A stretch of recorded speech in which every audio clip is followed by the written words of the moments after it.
paese abbandonato di Garagun, specchio di una volta. Passeggiata all'alto di un gabigorso, da scoprire ruine che non hanno ancora balisato tutti i suoi segreti. Paesi abbandonati, uso poco e tanto, un gabigorso là anch'ello.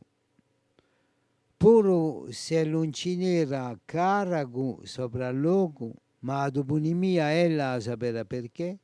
Caragu, paesolo di un paese di Meria, a poco è stato lasciato per via che era più difficile aggiungersi che in un paese principale. A chi avvace questa piccola passeggiata è ciutato in un passato recente. Un giasso, a volte accinto da belle muragliette in pietra alla secco, gira e rigira a fianco di bugiali e apre a vista verso le isole toscane. Ma di noi tre isole emblematiche di immaginario, Terra, Mezzana, Finocchiarola.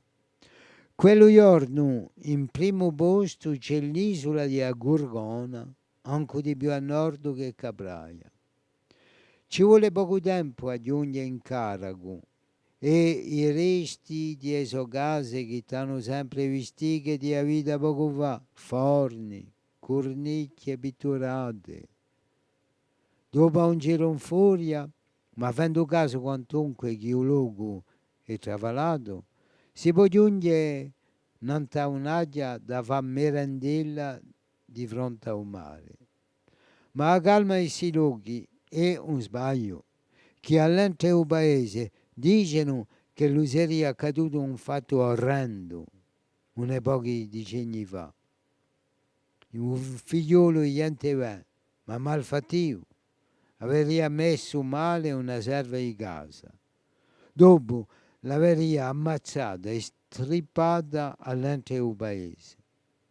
Sarà la verità o leggenda? I siloghi a mente non sta tanto a girare e siete gli appigli. Accesso. In un paese di Miria c'è un pannello in legno che spiega il percorso della passeggiata. Sono proposti parecchi punti primorosi. Un palazzo a Meria e Dombe, a passeggiata soprana, da dove lo si vede l'arcipelago toscano e il paese di Garago, che è difesa da entregi e di passaggi.